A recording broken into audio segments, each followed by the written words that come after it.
começando mais esse podcast Bacon. Tudo bem com você? Antes de mais nada, né, antes de trazermos aí o tema, a gente não pode deixar de falar das nossas redes sociais. Então você que começou a ouvir o nosso podcast, nos siga então no @BaconPodcastBR, tanto no Twitter quanto no Instagram. Deixe a sua sugestão para quem não ouviu o podcast anterior, Violet Evergarden, a descoberta das emoções e a influência literária, né, foi justamente uma indicação. E nós queremos mais indicações, mais ideias, então o nosso Instagram está aberto justamente para isso. Siga-nos também no Twitter. E também, né, você provavelmente está nos ouvindo aí em algum agregador de podcast. Pausa nesse momento, vai lá, se inscreve no nosso canal do YouTube, que é o Bacon Podcast. O link está na descrição. E se você gostar do podcast, não deixa de colocar ali o seu like. E é isso.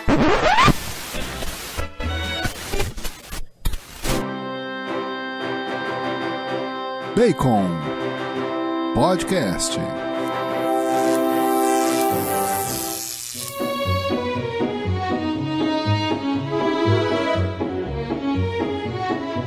Sem mais delongas, né? O meu nome é Lucas. Finalmente aí vamos trazer um filme católico, né? Puramente católico. Nós já falamos da Paixão de Cristo, mas ainda assim foi uma produção de Hollywood, né? Dessa vez é uma história aí, né? Que é bem católica mesmo, né? E junto comigo estão participando os irmãos Manzambani, a Fernanda. E aí? E também o Bruno. Vamos convencer vocês de que filme antigo é bom. Nós estamos trazendo, como eu já coloquei no início, um filme aí puramente católico, cristão, que é Marcelino Pão e Vinho. E como sempre, como de costume, aí honrando as tradições desse podcast conservador, Bruno, dê-nos a sua sinopse, por favor. Esse filme conta a história de Marcelino, uma criança que é criada por freis, num mosteiro, que se eu não me engano é franciscano, e mostra a relação dessa criança com esses frades, e a relação dela descobrindo Cristo, né, e a interação que ele tem com Cristo. E assim, eu acho que para iniciar também, né, completando aí a sinopse, mas falando um pouco ali de onde saiu esse filme, né, ele é baseado numa obra ali, a obra de José Maria Sanches, né, de 1953, e que depois se tornou um filme, né, um livro espanhol, né, acho que o nome aí já diz, né, do próprio autor, e que depois se transformou num filme 2 anos depois, né, 1955, já foi adaptado aí para as telas do cinema. Foi um filme que realmente na época atraiu muita gente assistiu, né, tava vendo algumas notícias sobre. E foi uma mega produção mesmo, assim, que trouxe muitas pessoas pro cinema mesmo, né, pra estar conhecendo essa história, que é uma história muito emocionante que a gente vai abordar aí durante o podcast. Por sinal, essa data, esse período, é a Era de Ouro. A igreja tem bastante influência nesse período e vai vir surpresa por aí, né, sobre isso. É isso mesmo. Para mais informações, acompanhem o Bacon Podcast. A gente deixa só aí alguns spoilers, né? A famosa Legião da Decência, né? Que ajudou aí a criar aquilo que nós conhecemos hoje como classificações dos filmes, né? Numa época onde os católicos buscavam seguir a risca, né? Então, se você se interessa por esse assunto, se você se interessa realmente pela sétima arte, com todas as suas qualidades, uma sétima arte aí que nos impulsiona as virtudes, né? Nos acompanhe até mesmo nas redes sociais para você estar por dentro aí daquilo que vai vir, né? Estamos preparando aí um conteúdo aí bem mais do que especial.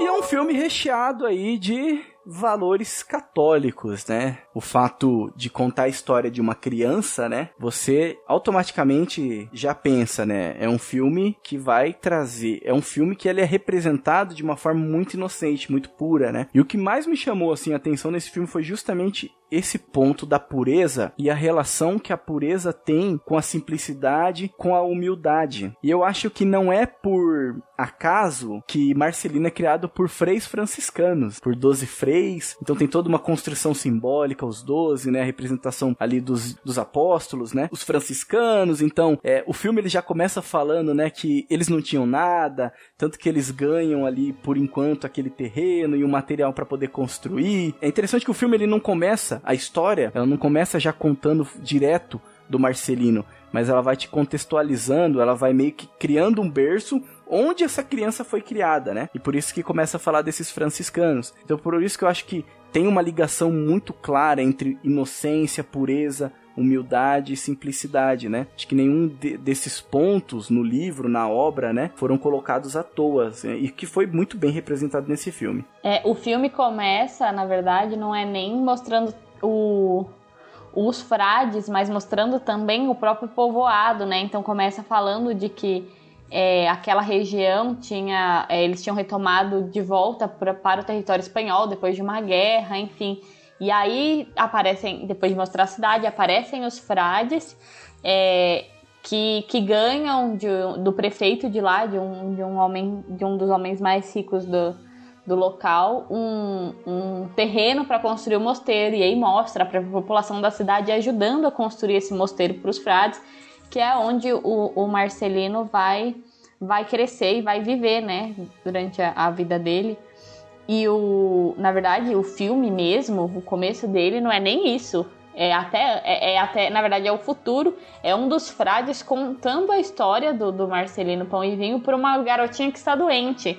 Então mostra muito, é muito bonito, porque mostra essa questão das virtudes, a questão da simplicidade, um menino que não tem família, né, que é o Marcelino, porque os pais dele aparentemente estão mortos. Ele encontra a família na igreja, né, nos frades, mas os frades encontram a família no povoado, que ajudam eles, né, que ajudam a construir a própria casa, que ajudam a alimentar.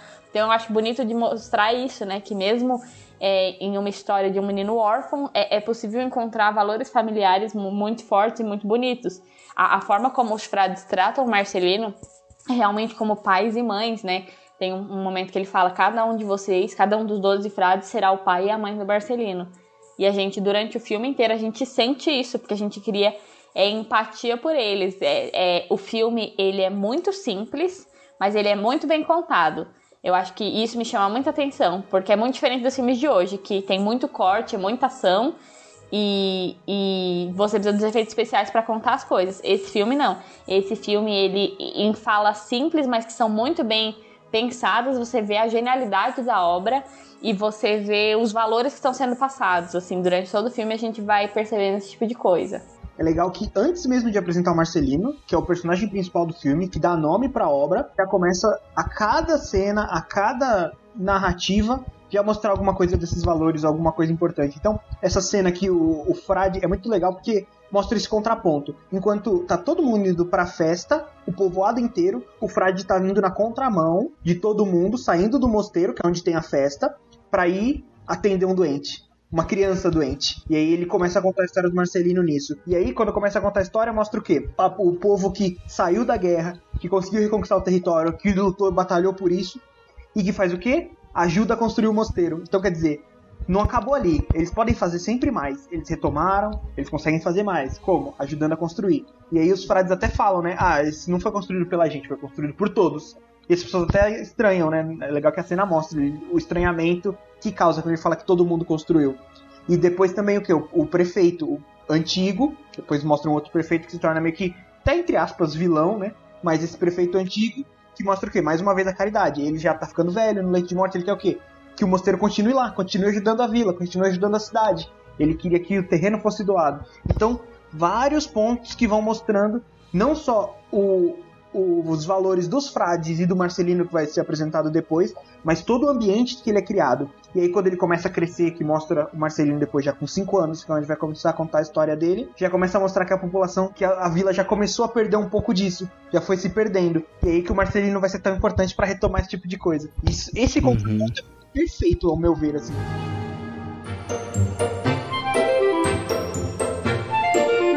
Gente, eu fiquei muito surpresa mesmo, assim, a gente, é um filme em preto e branco, né, então você já não espera aqueles efeitos, não existe, era muito precário a qualidade de gravação, de filmagem, tudo era muito mais difícil, a sonoplastia também era, porque não existia a questão da tecnologia nesse sentido, mas o filme, ele não perde em nada aos filmes modernos, porque a forma como ele vai construindo a narrativa é sensacional, de verdade. Eu acho que não tem nenhuma frase naquele filme que não foi muito bem pensada, o que você não encontra de jeito nenhum nos filmes de hoje.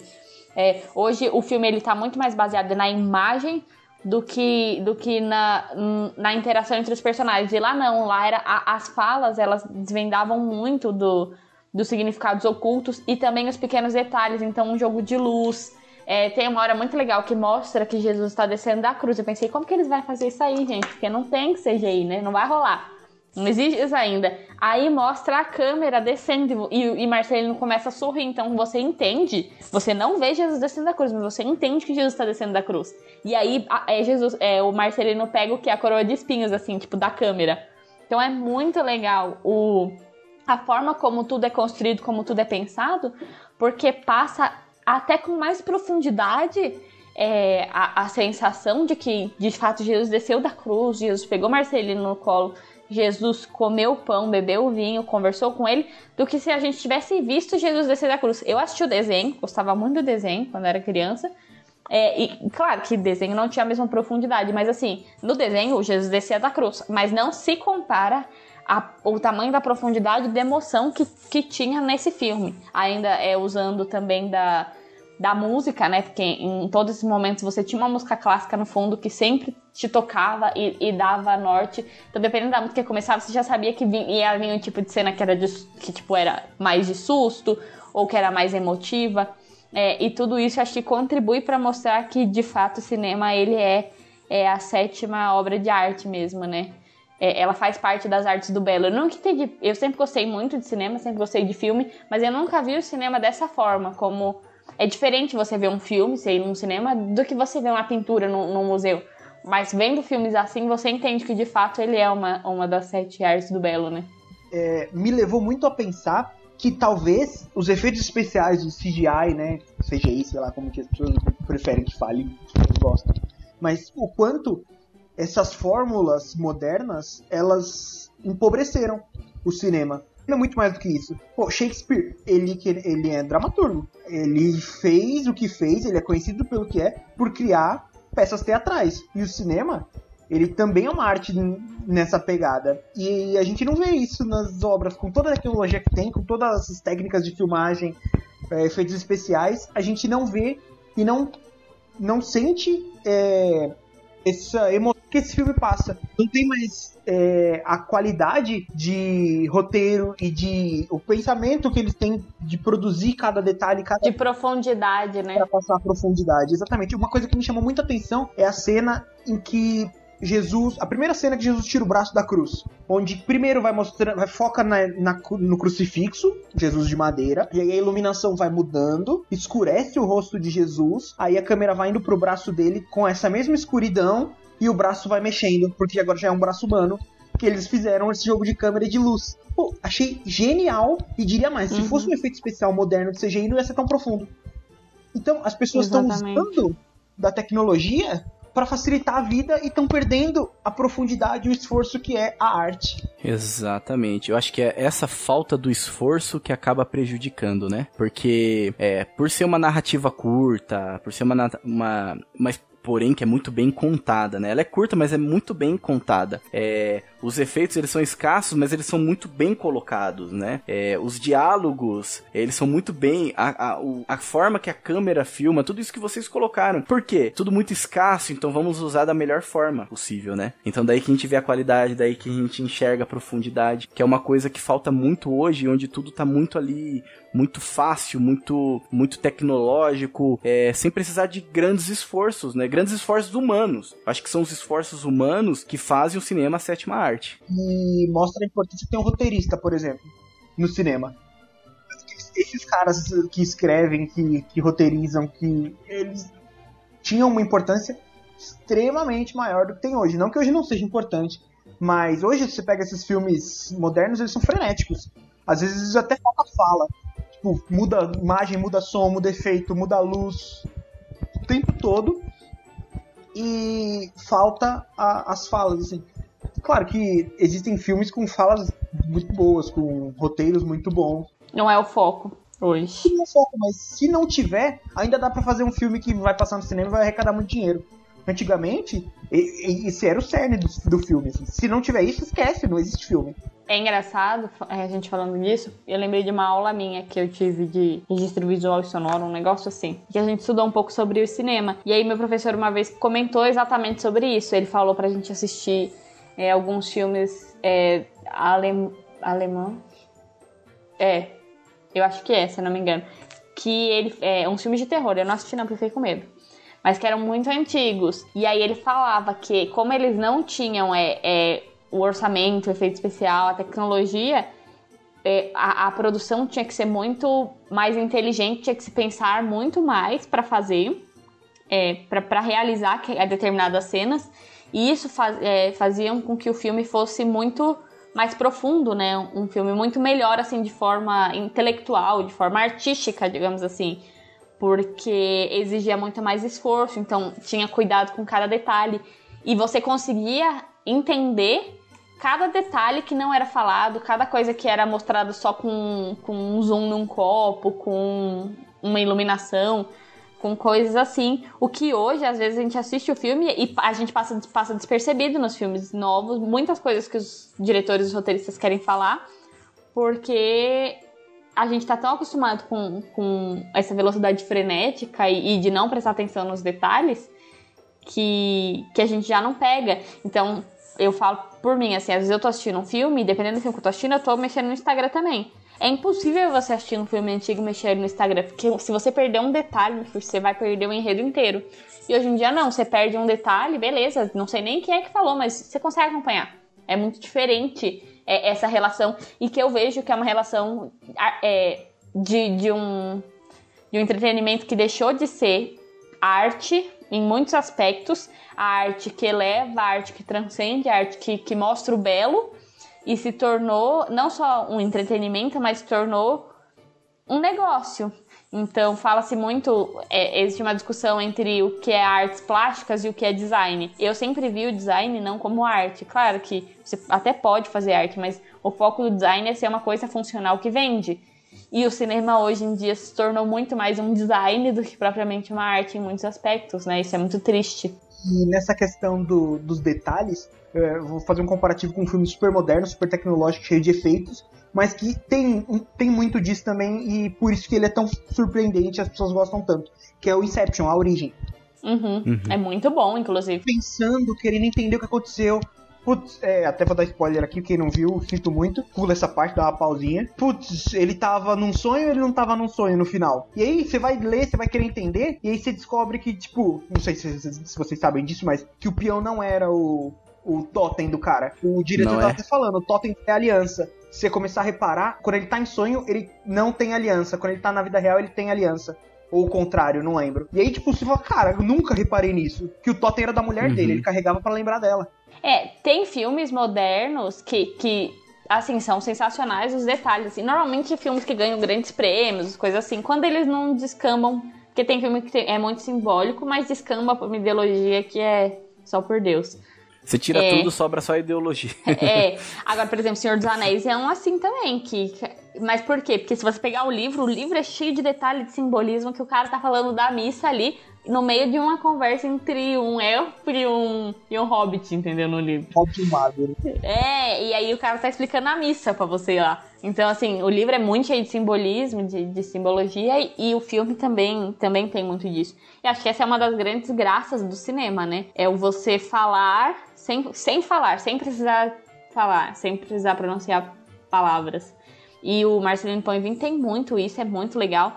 E quando fala também é sensacional, porque o tanto que eu dei risada nesse filme com aqueles frades foi, assim, é muito bom. Ele imagina, 12 homens criando um menino de 5 anos. Muito bom, porque o filme, o tempo todo, ele passa pra você muito forte essa questão da inocência. Da inocência tanto dos frades, né, que buscam essa pureza, essa virtude, quanto do Marcelino, assim. Até quando o Marcelino faz coisa errada, porque ele chega, infelizmente, a roubar, mas ele não tem consciência do que ele tá fazendo, né? E aí mostra que ele não tem a consciência disso, ele faz tudo isso numa intenção boa, mas a população da cidade que já tá se perdendo, já tá perdendo essa união, essa questão de família, esse olhar de inocência, já já vê com outros olhos, gera uma confusão, enfim.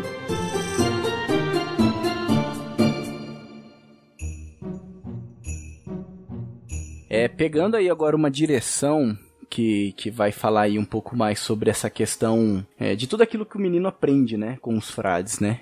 Que eu acho que a gente entra aí também num tema importantíssimo, né, também do filme, que é sobre o aprendizado cristão, né? É um menino que não deixa de ser criança, né, não deixa de aprontar as coisas que apronta, mas que ainda assim, sem perder a pureza, sem perder a inocência, e ali debaixo de uma educação puramente cristã, né? Queria começar só com uma frase, né? Queria só dizer uma frase, que é a frase logo do início da história de Marcelino, né? Porque o Marcelino, a gente foi contando, mas se não ficou muito claro, ele é encontrado pelo o Frei Porta lá, né? Porque o Marcelino, ele mudava o nome dos freis, né? Então tinha o Frei Papinha, que é aquele que tava comida, tinha o Frei Dodói, que era o senhorzinho lá que sempre tava com dor, Frei Porta, que era o porteiro, Frei Blém Blém, que era o que cuidava do sino, né? Então, mas enfim, quando o Frei encontra ele, aí ele fala assim, né? Logo quando encontra Marcelino, uns morrem, outros nascem, mas daqueles que morrem sempre podemos dizer se foi uma pessoa boa ou ruim. No entanto, daqueles que acabam de nascer, o que podemos dizer? Então, isso é muito bonito, por quê? Porque depois começa a contar a história de uma criança que está crescendo ali naquele convento, né? Assim, a gente não pode dizer o que vai ser daquela criança, né? A gente não pode adivinhar, porém, a gente pode se esforçar para que aquela criança, né, depois seja um adulto bom, né? E depois seja um daqueles que lá na frente, no futuro, vão morrer, mas a gente vai poder olhar para a história da pessoa e dizer, não, ele morreu, mas ele foi uma pessoa boa. É bonito porque já logo no início mostra o quão importante é essa questão da educação. Uma educação cristã, né? Uma educação que vai formar o caráter, uma educação que sempre impulsiona a pessoa para as virtudes.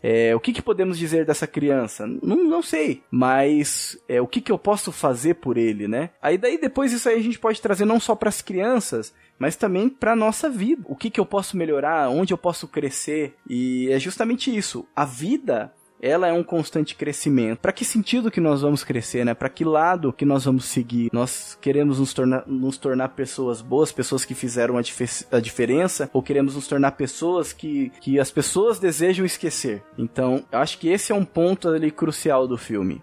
É muito aquilo de como eu gostaria de ser lembrado e o que eu estou fazendo para isso, né? Uhum, sim. Ainda nesse sentido, no livro do professor Tiago Amorim, Porque Não Somos Felizes, ele fala sobre essa questão que difere o ser humano dos animais, que é a questão de que o ser humano, ele possui essa substância humana, que é um ser capaz de ir além. Então ele não é algo, ele é mais do que algo. Ele pode ser mais ou menos pessoa dependendo das atitudes que ele tomar. Não é só a questão do ser racional, mas é algo que transcende o ser racional. É a capacidade do ser humano de ser pessoa, né? Nós já falamos sobre isso em alguns outros podcasts. E aí ele fala exatamente sobre isso. Que a bênção de uma criança quando nasce é isso, é que ela é um livro em branco, né? Então, quando você olha para um bebê, você não sabe o que ele vai se tornar, você não sabe se ele vai ser um bandido, se ele vai ser um médico, o que ele vai ser. Ele é um livro em branco cheio de possibilidades, e essa é uma das belezas dos seres humanos. Saber que existem milhões de possibilidades para ele e poder escolher qual caminho seguir, né? Então, entra muito essa questão da liberdade. O professor Tiago Amorim trata muito disso no livro dele. E você encontra muito isso também no Marcelino, né? Ele querendo ou não, se você pegar de forma por cima, você vê, ele é um garoto órfão que não tem o pai e a mãe e foi criado por 12 homens. Tudo bem, foram 12 frades franciscanos que o amaram muito, que fizeram o melhor que podiam, mas assim, do jeito que a sociedade enxerga hoje, ele é a minoria oprimida, né? Então, e assim, você vê durante o filme que no final ele é até considerado um santo, né? Tem toda uma história muito bonita. É um menino que ele é cheio de pureza, ele é capaz de ir e dar pão e vinho para Jesus, de deixar de comer para dar as coisas para Jesus, de cuidar do Frei Dodói, mas ele também é um menino que taca barro no prefeito, que ele não gosta. É um menino que rouba uma maçã no meio de um festival e causa um tumulto gigante. Por quê? Porque ele é uma criança que ainda está descobrindo muito sobre essa questão do bem e do mal. E o filme mostra isso, mostra que ele não é perfeito, que ele comete muitos erros e que a obrigação dos freis, assim como a obrigação dos pais, né, é educar essa criança. Então, quando acontece esse episódio do roubo da maçã, por exemplo, os freis são muito duros com ele, né? Ficam bravos e mostram que estão bravos, que é pra ele perceber, de fato, o erro que ele cometeu e se tornar um bom menino, né? Porque como eles mesmos, como diz no filme mesmo, um bom menino é um menino que vai pro céu, né? Então, pra merecer o céu, você tem que ser bom. Uma das coisas que eu mais gostei, assim, do filme, uma das cenas que eu mais dei risada e que eu achei mais bonita é na hora que falam, assim, que decidem que vão ficar com ele. Que um fala assim, eu vou ensinar ele a cuidar do jardim. Aí o outro, eu vou ensinar ele a fazer não sei o que de comida. Eu vou ensinar ele a tocar o sino. Eu vou ensinar... Aí cada um fala que vai fazer uma coisa. Aí vira o frade superior e fala assim, e quem vai ensiná-lo a rezar? Então eram 12 frades, né? 12 religiosos. E nenhum deles fala que vai ensinar a rezar. É um alívio cômico, né? Uma cena cômica. Mas ao mesmo tempo a gente entende também que é porque para eles a oração é tão parte da vida que eu não preciso falar que eu vou ensinar a rezar. A oração é a minha vida, então eu com a minha vida ensinarei essa criança a rezar, né? E isso eu acho que é um ensinamento muito profundo pra gente. Graças a Deus a minha família, minha avó e minha mãe me ensinaram a rezar as orações principais, mas eu sei, o Bruno também sabe, que na nossa criação faltou um pouco dessa espiritualidade, dessa religiosidade de ensinar a orar com a vida, de ensinar a ser próximo de Deus, não só recitar as orações, mas recitar as orações com fervor, com um desejo de alcançar o céu. Pelo menos na minha infância faltou um pouco isso, porque meus pais também não tiveram. Mas como é importante para os pais ensinarem os filhos nesse sentido, né? Ensinarem que o céu é a meta antes de qualquer coisa. E o Marcelino teve isso. E acho que por isso ele pôde viver experiências tão bonitas com Jesus. Ou ele tava louco. Ele tava louco, né? Ai, tadinho. Mentira. Uma mensagem desse filme que é muito importante, principalmente para nossa vida atual, na sociedade que a gente tá, no tempo em que a gente tá, é que quando uma criança nasce, mais do que isso até, quando uma criança é concebida, automaticamente com ela vem as bênçãos dessa vida gerada e as responsabilidades. A partir do momento que ela é concebida, as responsabilidades já estão lá. A responsabilidade de ensinar a rezar, de ensinar tudo isso que a gente veio falando até aqui. E é uma responsabilidade que não tem como fugir. Então, se os pais do Marcelino morreram, outra pessoa automaticamente vai ter que assumir essa responsabilidade. E aí, entra isso que a gente falou. Porque as pessoas hoje gostam de falar que a gente só defende família tradicional, né? Conservador católico só defende família tradicional. Não é, a gente defende a vida muito antes disso. É ideal que a criança esteja na família mais estruturada possível. É o melhor para a criança. Mas o mais importante é essa criança ir pro céu, essa criança ter alguém que assuma essa responsabilidade por ela. Porque ela ainda não tem capacidade de assumir. E esse filme traz isso tudo. Mostra que ali, mais uma vez, os religiosos se doaram. Eles se doaram para construir o mosteiro, eles se doaram pela vila e se doaram pela criança. E foram muito presentes. E deram a vida por ele, né? É muito bonito de ver, porque mudou totalmente a dinâmica do mosteiro, o fato do Marcelino estar lá, né? É legal que o Frei... No começo que a criança chegou no mosteiro, que era bebê, ele não dormiu à noite, porque a criança chora à noite, é um bebê. Então, a responsabilidade já vem aí, né? Pros pais que estão... Pra quem tá querendo ser pai ou pra quem já tá sendo pai, sabe melhor do que isso aí. Já vem a criança chorando, e aí os frades não sabiam nem onde ele guardava a colher no mosteiro, porque ele ficou dormindo e depois ele não conseguiu levantar pra fazer a comida, porque ele tava muito cansado. E eles tiveram que se readaptar, aprender. Então, essa criança trouxe a bênção, trouxe a responsabilidade e mudou todo o ambiente lá. E isso é muito legal, porque traz coisas muito boas, né? Não importa as dificuldades que venham junto, vem coisas muito boas também. Né? Sim. E ela faz isso já quando é concebida, e não só quando nasce. Importante deixar claro.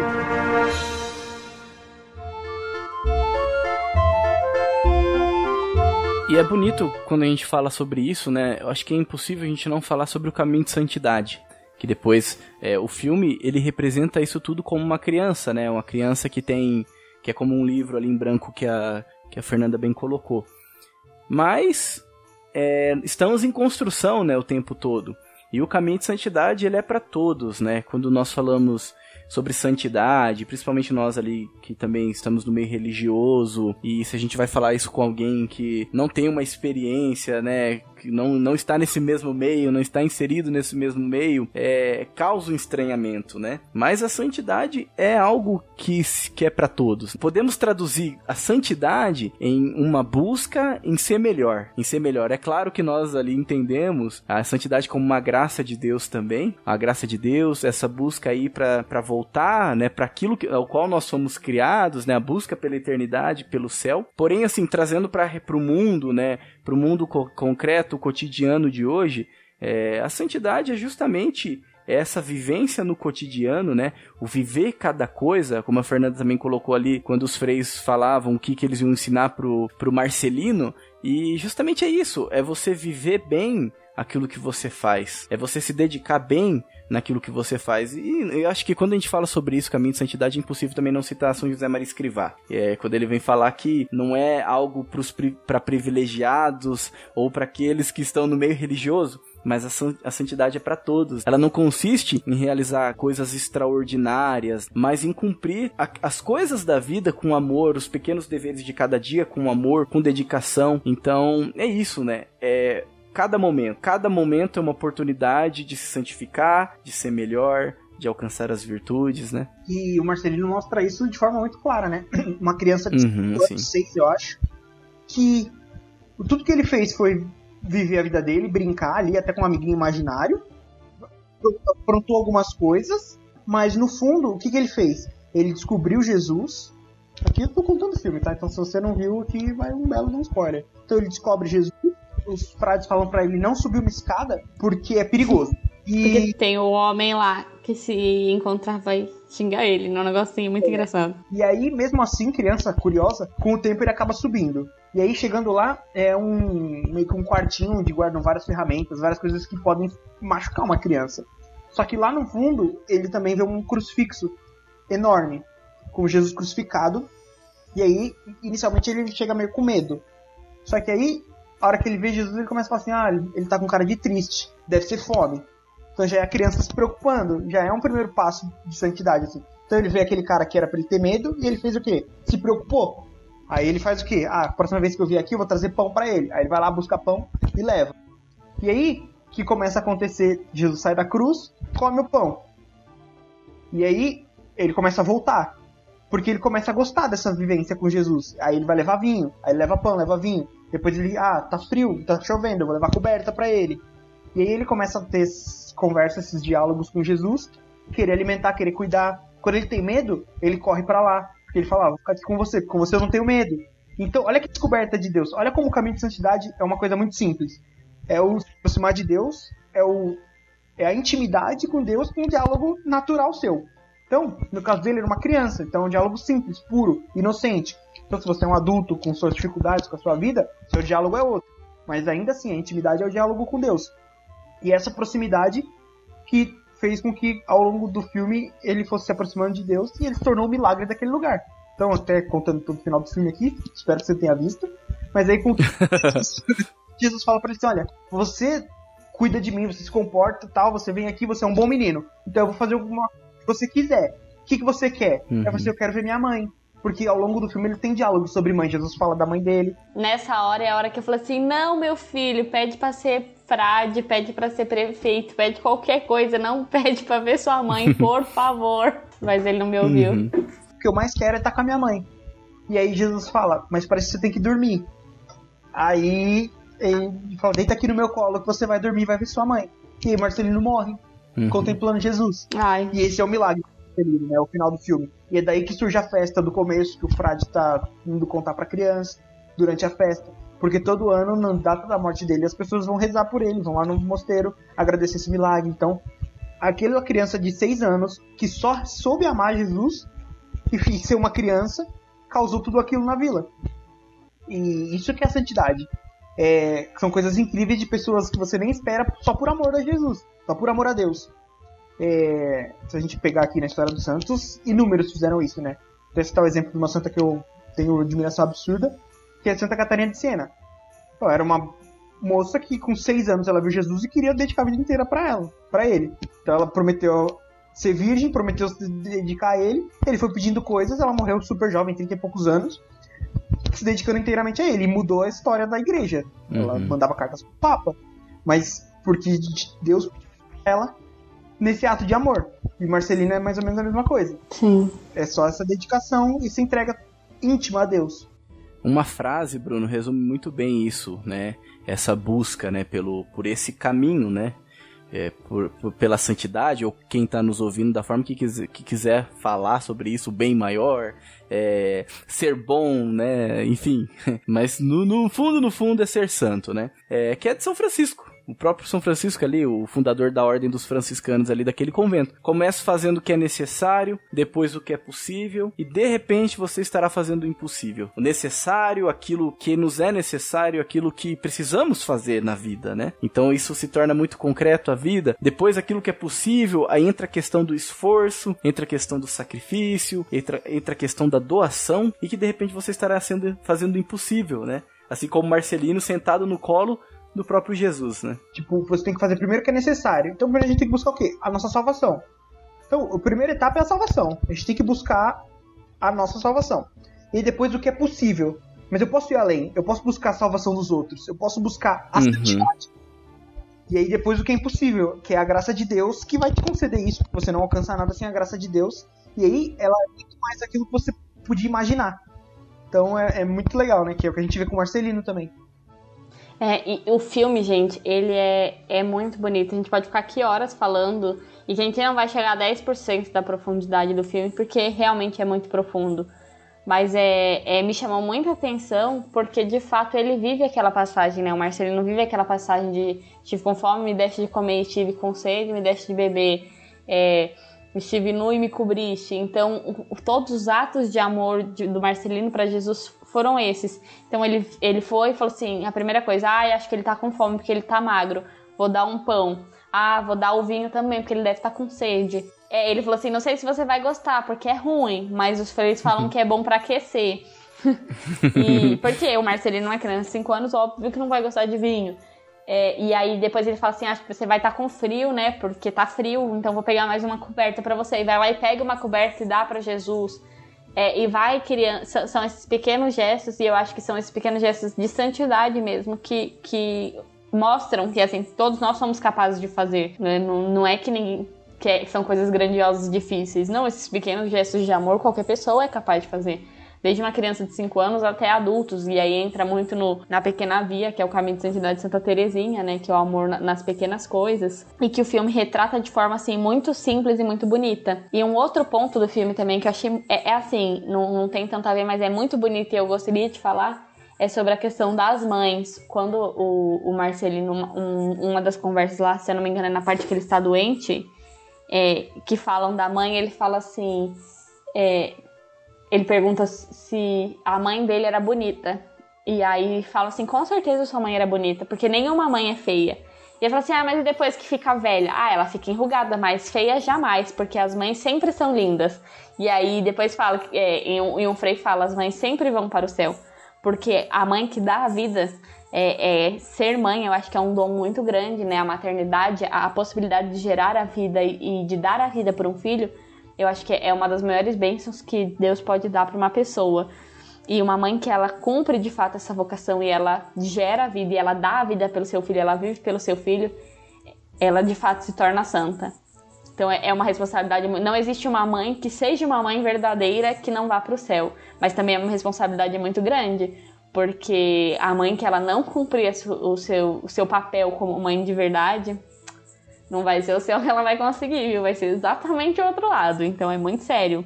É um dom muito grande, mas é uma responsabilidade muito grande também. Como que é a frase lá do tio Ben pro Homem-Aranha? Com grandes poderes vem grandes responsabilidades. Exatamente.